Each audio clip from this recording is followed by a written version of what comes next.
Aquí reposan los restos de un buen amigo, un alto militar norteamericano cuya identidad no debo revelar, al menos por el momento. Él forma parte de la historia que quiero contarle, una historia oscura que usted probablemente no creerá. Pero ese es mi deber, sembrar la duda. Sígame y descubra una historia que jamás fue contada.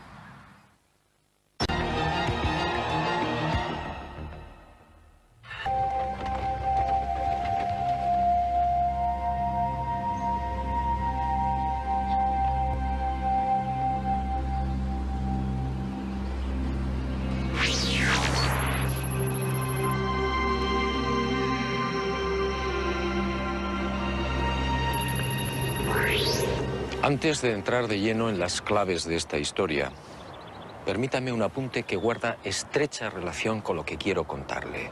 Sígame de nuevo y guárdelo en su memoria.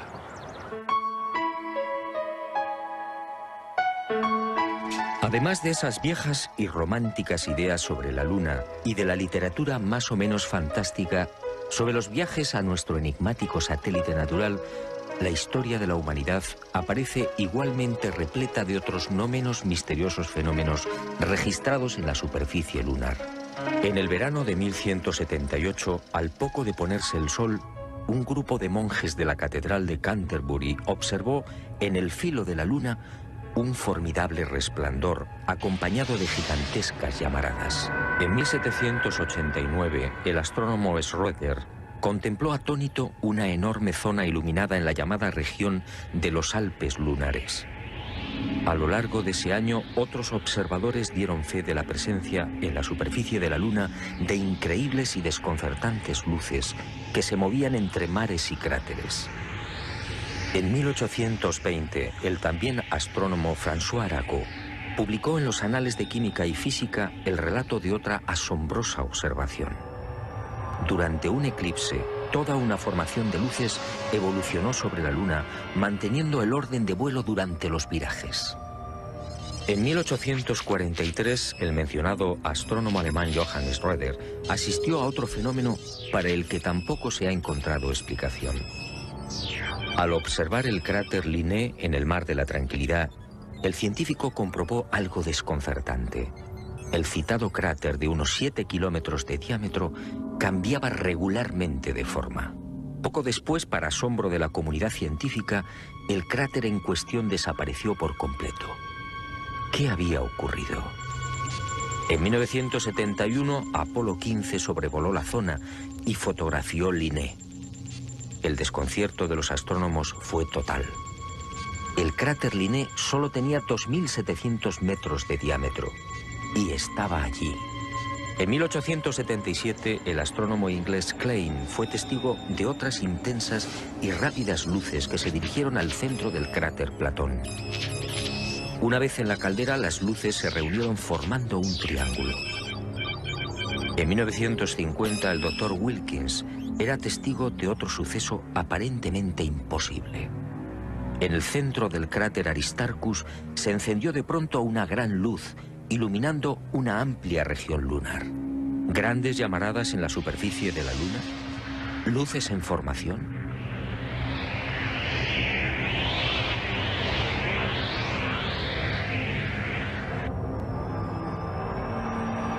¿Qué estaba pasando en la Luna? Columbia, this is Houston, over. Y en julio de 1969, al fin, el ser humano cumplió su viejo y añorado sueño. El Apolo 11 se posaba en el Mar de la Tranquilidad.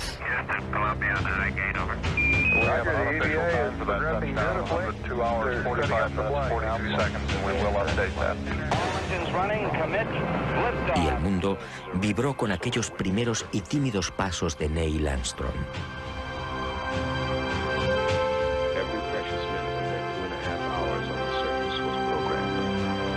Pero el mundo, una vez más, fue engañado.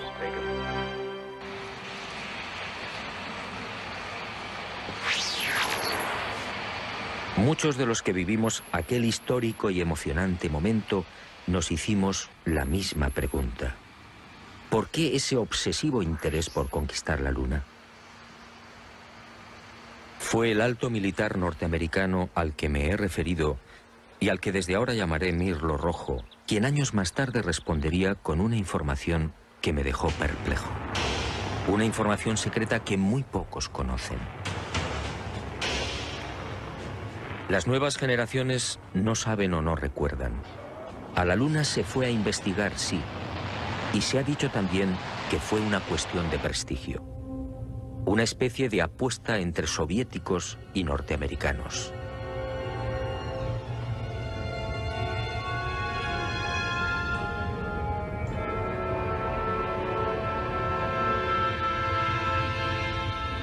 Pero hubo algo más.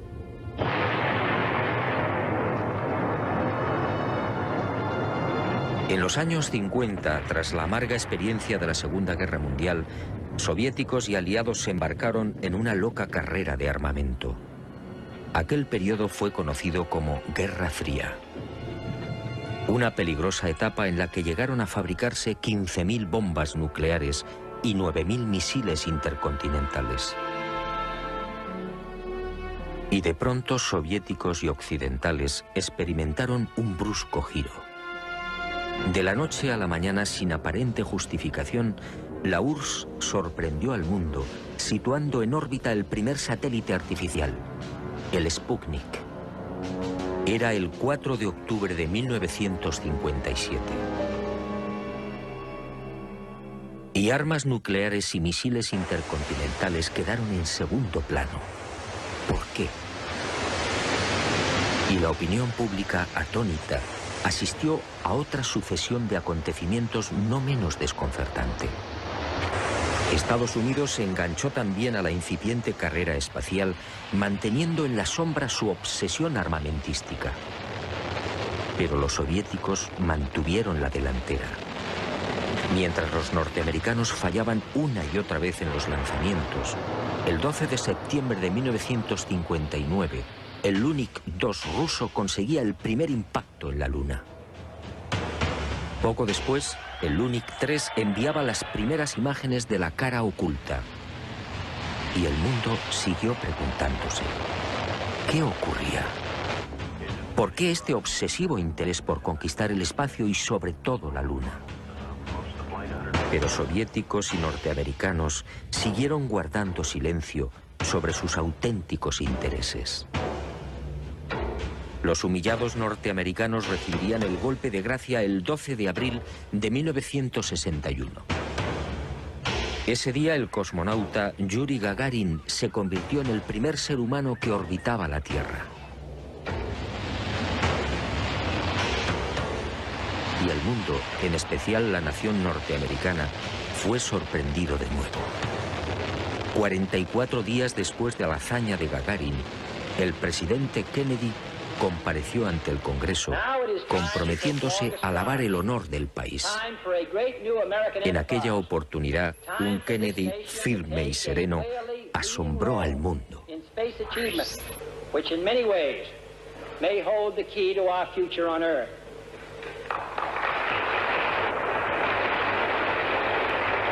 I therefore ask the Congress, above and beyond the increases I have earlier requested for space activities, to provide the funds which are needed to meet the following national goals.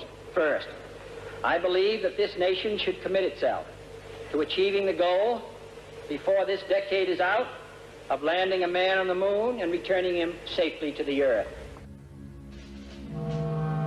¿A qué se debían estas extrañas prisas? ¿Qué estaba ocurriendo? Aparentemente las palabras de Kennedy obedecían a la necesidad de recuperar el prestigio y la hegemonía militar. Y era cierto en parte. La verdad era otra. La verdad llegaría años más tarde y de la mano de Mirlo Rojo. Él confió en mí y me hizo partícipe de su gran secreto. Un secreto tan espectacular como diabólico.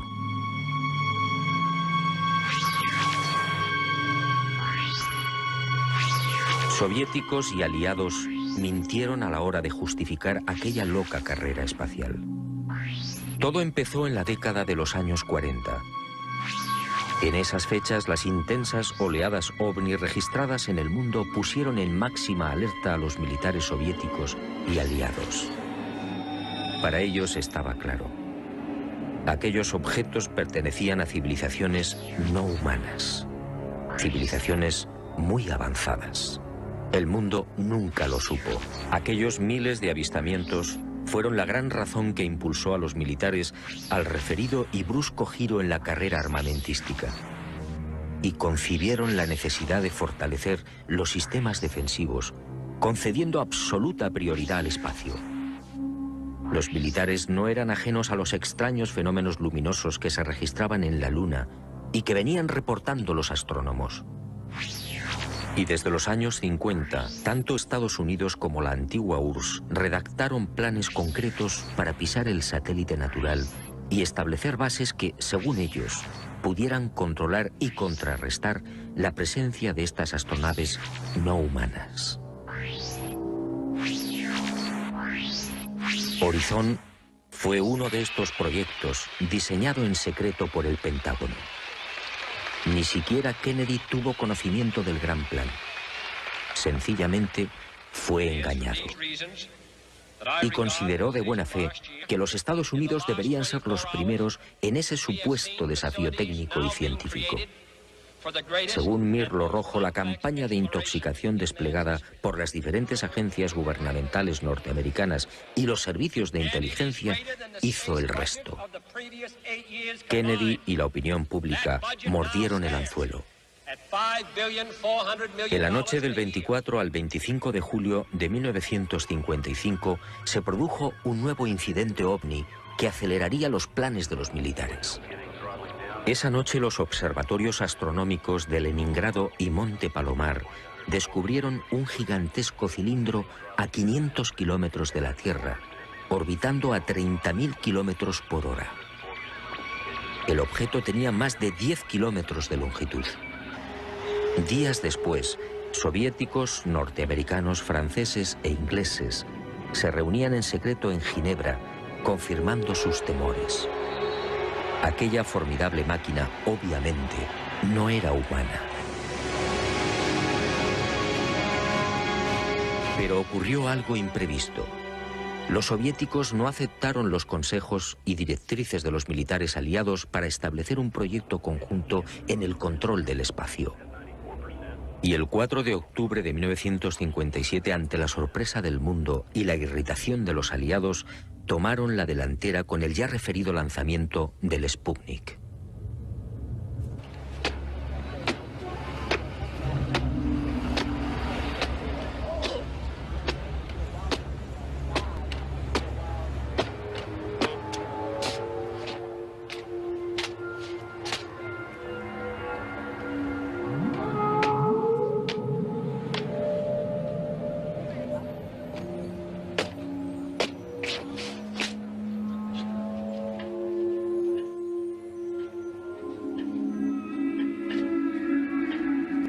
Y durante una década, entre 1957 y 1968, los militares norteamericanos y soviéticos fueron confirmando lo que ya sabían o imaginaban, y mucho más.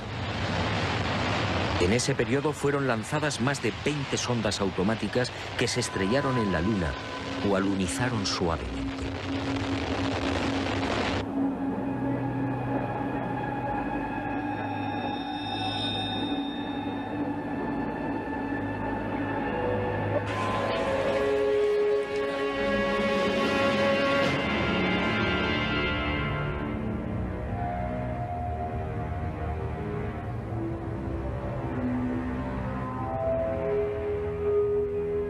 En total, sin contar las imágenes obtenidas por la URSS, la NASA recibió 230.000 fotografías del satélite natural.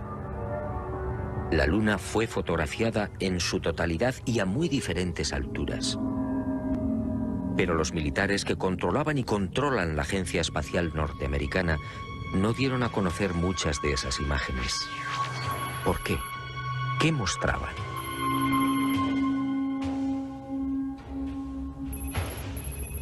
Cuando Mirlo Rojo me entregó algunas de estas fotografías, quedé desconcertado.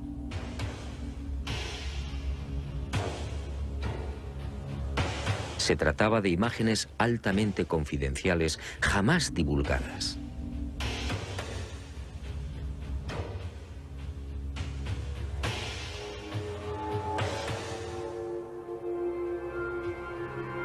En una de ellas, tomada por la sonda Orbiter 2 en noviembre de 1966, se aprecian dos muros o carreteras paralelos de 27 kilómetros de longitud. Cada una de estas construcciones totalmente artificiales tiene una anchura aproximada de 450 metros. En el muro o carretera de la derecha se aprecia incluso un curioso detalle. La construcción ha sido alterada rompiendo la impecable línea recta con una curva de 1000 metros. En otra de las fotografías, los militares norteamericanos descubrieron lo que llamaron la Gran Presa, una no menos enigmática construcción de 5 kilómetros de longitud al norte del Mare Imbrium. El 19 de noviembre de 1966, la misma Orbiter 2 captaba a 48 kilómetros de altura y sobre el Mar de la Tranquilidad otra extraña formación. En esta ocasión se trataba de enormes pilares o monolitos perfectamente alineados de 3 en fondo. En total, 30 obeliscos de idéntica altura. Aquello obviamente no podía ser una formación natural.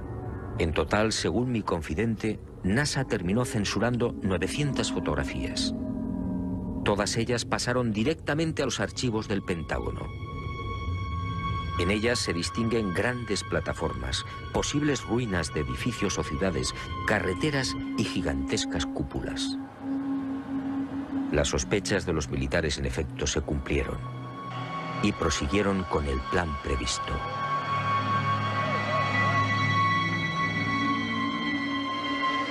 Civilinamente, los servicios de inteligencia militar norteamericanos se cubrieron las espaldas en previsión de una hipotética fuga de información. Para ello, utilizando a NASA como pantalla, propiciaron la redacción de un informe que los eximiera moral y jurídicamente de cualquier responsabilidad en caso de ocultamiento.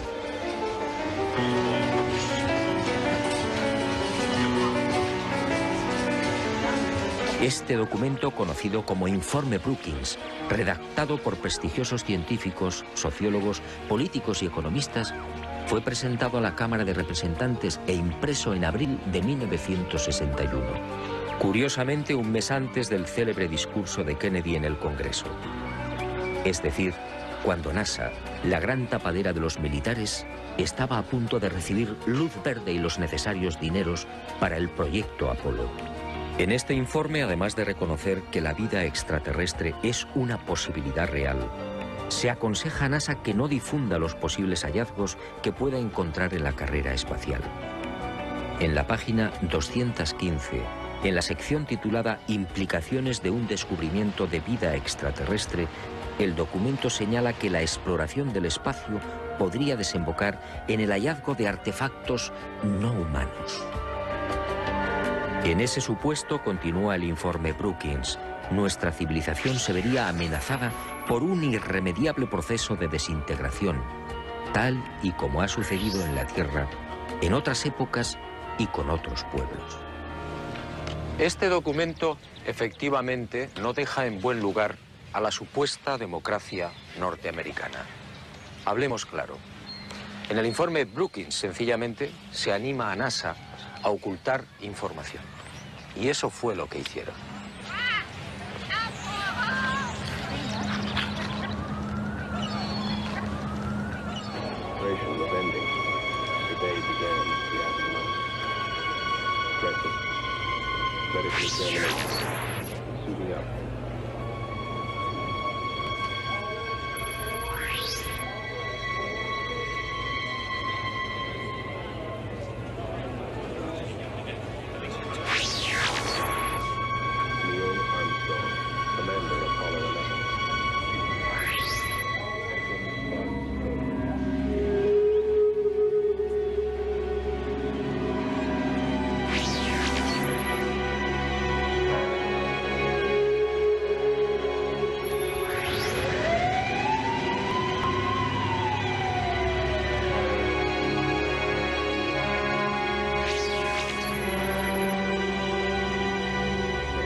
En el viaje de ida hacia la Luna, el Apolo 11 vivió una primera experiencia que también fue silenciada. Cuando se hallaba a 200.000 kilómetros de la Tierra, un extraño y gigantesco objeto apareció en las proximidades de la nave. Los astronautas lo describieron como una formidable L, algo similar a una maleta abierta, aunque en ocasiones cambiaba de forma, adoptando la figura de un cilindro. La noticia se filtró a la prensa, pero NASA, fiel a su consigna de ocultamiento, zanjó el asunto con una explicación tan absurda como insostenible. Lo observado por el Apolo 11 solo era el sobrealimentador del cohete Saturno IV. Absurdo, sí, porque en esos momentos la referida fase del cohete se encontraba a 10.800 kilómetros del Apolo. Pero las mentiras de NASA apenas habían empezado. A casi 380.000 kilómetros de la Tierra, muy cerca ya de la superficie lunar, el Apolo descubrió otras luces que volaban en formación.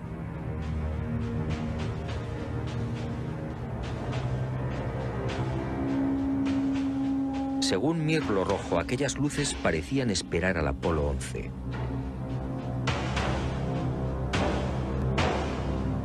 Eran muy brillantes y volaban en perfecta formación.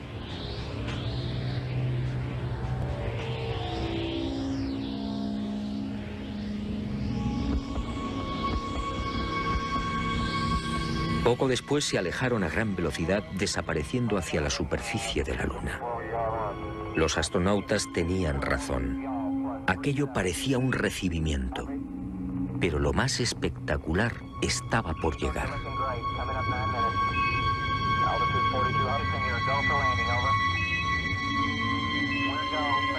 Armstrong y Aldrin descendieron finalmente. Su compañero Collins permaneció en órbita lunar a 110 kilómetros de altura.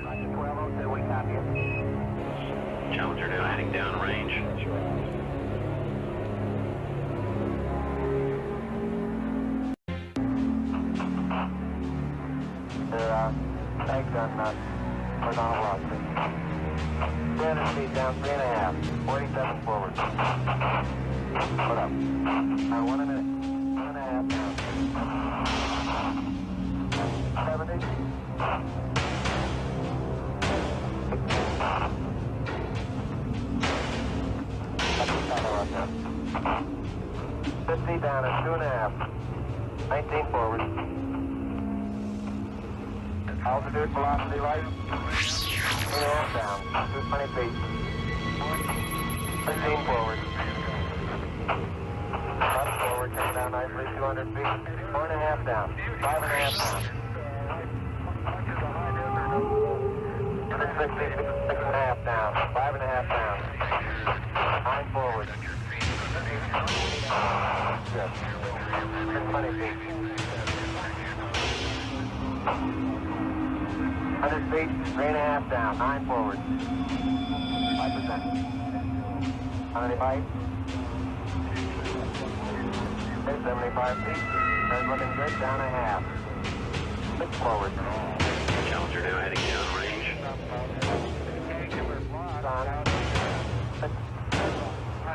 Y al poco de aquel histórico alunizaje, Armstrong y Aldrin volvieron a su...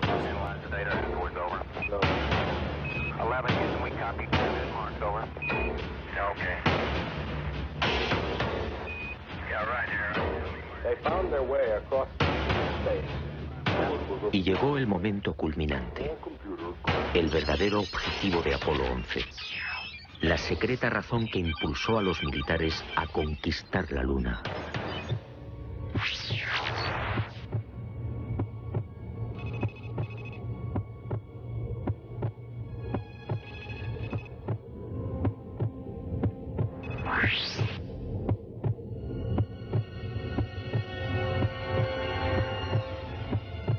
Oficialmente no existen, pero poco faltó para que la increíble aventura se filtrara a la opinión pública.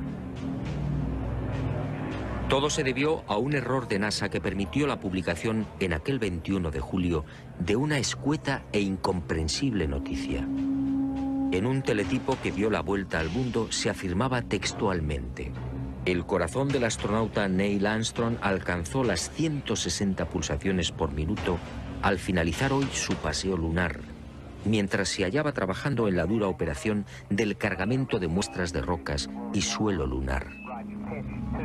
El hecho pasó prácticamente desapercibido, pero algunos con toda razón se preguntaron cómo era posible que Armstrong sufriera semejante aceleración cardíaca en el más que inofensivo y cómodo transporte de rocas lunares. En el delicado descenso del Águila, la frecuencia cardíaca de Armstrong llegó a 156 pulsaciones por minuto. Ahí sí estaba justificada la fuerte alteración del astronauta. En la carga de rocas, en cambio, no tenía sentido. Armstrong, de 39 años de edad, había llevado a cabo 78 misiones de combate en Corea. Había volado más de 200 modelos de aviones y tenía fama por su extraordinaria frialdad y nervios de acero. ¿Por qué iba a experimentar hasta 160 pulsaciones en la recogida de muestras lunares? La absurda noticia divulgada por Charles Berry, médico de los astronautas, no tuvo en cuenta además otro pequeño gran detalle que invalidó la forzada explicación oficial. Durante las 3 horas que duró el paseo lunar, Armstrong y Aldrin recogieron un total de 25 kilos de rocas. Dado que en la superficie de la Luna existe una gravedad 6 veces menor que la de la Tierra, el peso real de las rocas fue de 4 kilos. 4 kilos repartidos entre 2 astronautas y en diferentes momentos de la excursión lunar. La versión de NASA efectivamente no era creíble.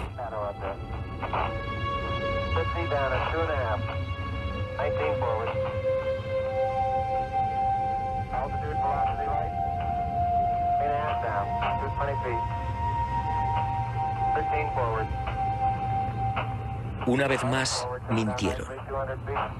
No fue el insignificante peso de las rocas lo que precipitó el corazón de Armstrong.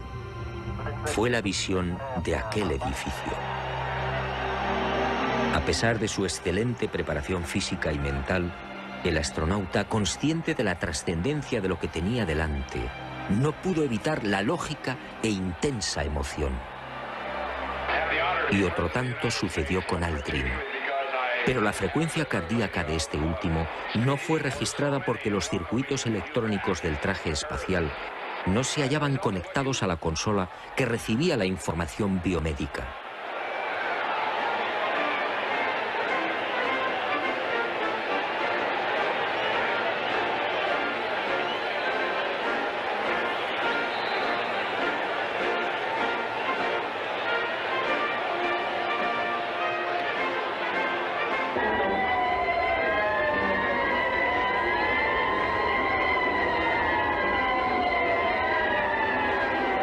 Los hombres del planeta Tierra posaron aquí su pie por primera vez. Julio de 1970.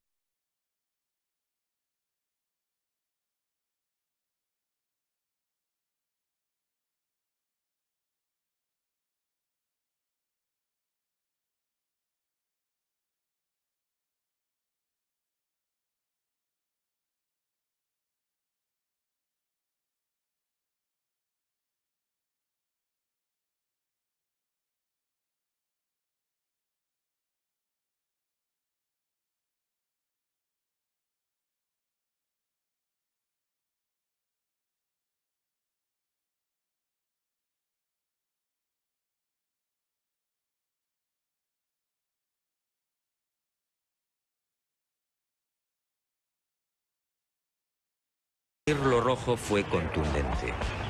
Hasta diciembre de 1972, fecha en la que se interrumpe el proyecto Apolo, otras 5 naves volaron a la Luna.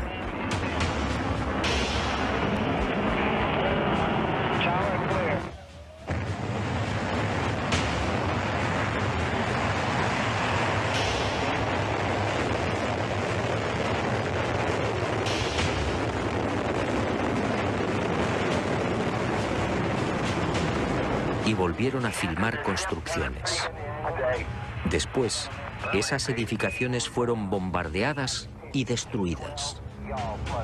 Y existe la fundada sospecha de que Estados Unidos utilizó armas tácticas nucleares contaminando la Luna.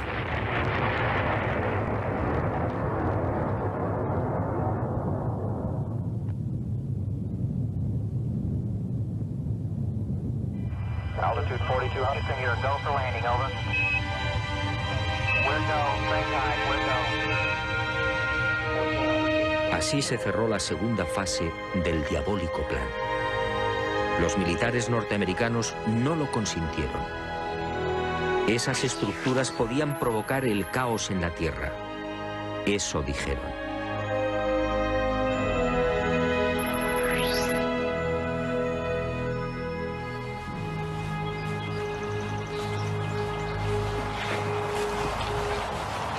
Sí, amigo. En los restantes Apolo sucedieron muchas cosas. Cosas extrañas y secretas.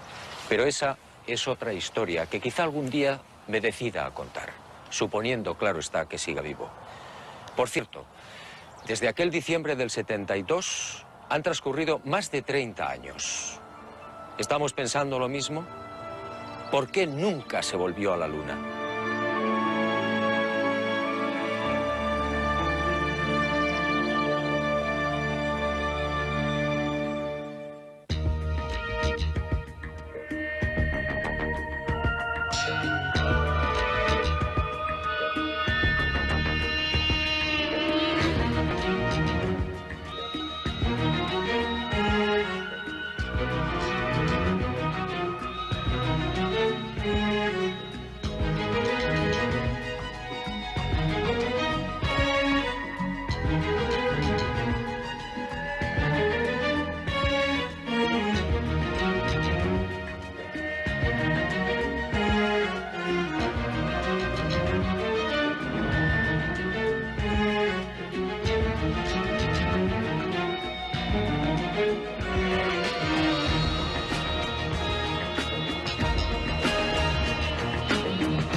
Repleta de otros no menos misteriosos fenómenos registrados en la superficie lunar.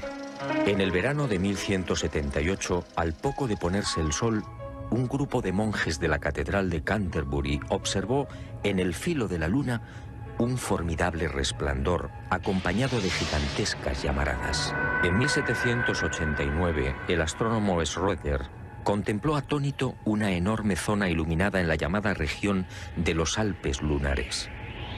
A lo largo de ese año, otros observadores dieron fe de la presencia en la superficie de la Luna de increíbles y desconcertantes luces que se movían entre mares y cráteres.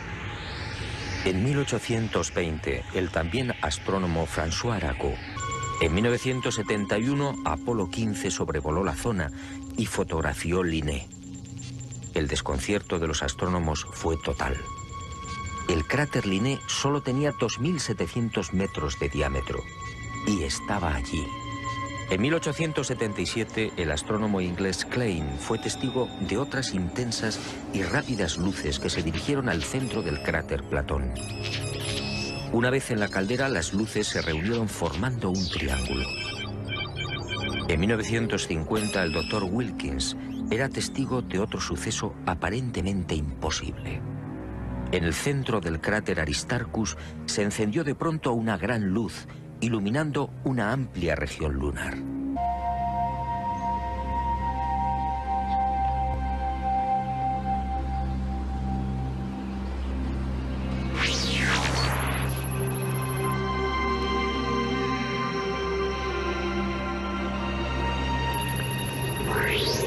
Antes de entrar de lleno en las claves de esta historia, permítame un apunte que guarda estrecha relación con lo que quiero contarle. Sígame de nuevo y guárdelo en su memoria.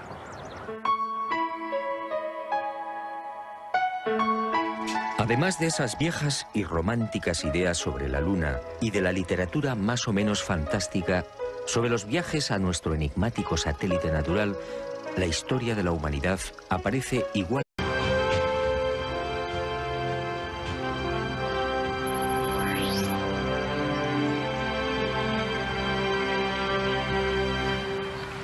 Aquí reposan los restos de un buen amigo, un alto militar norteamericano cuya identidad no debo revelar, al menos por el momento. Él forma parte de la historia que quiero contarle, una historia oscura que usted probablemente no creerá. Pero ese es mi deber, sembrar la duda.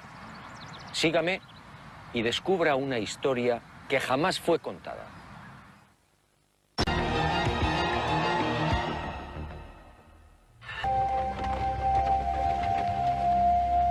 Publicó en los Anales de Química y Física el relato de otra asombrosa observación. Durante un eclipse, toda una formación de luces evolucionó sobre la Luna, manteniendo el orden de vuelo durante los virajes. En 1843, el mencionado astrónomo alemán Johann Schröder asistió a otro fenómeno para el que tampoco se ha encontrado explicación. Al observar el cráter Linné en el Mar de la Tranquilidad, el científico comprobó algo desconcertante. El citado cráter de unos 7 kilómetros de diámetro cambiaba regularmente de forma. Poco después, para asombro de la comunidad científica, el cráter en cuestión desapareció por completo. ¿Qué había ocurrido?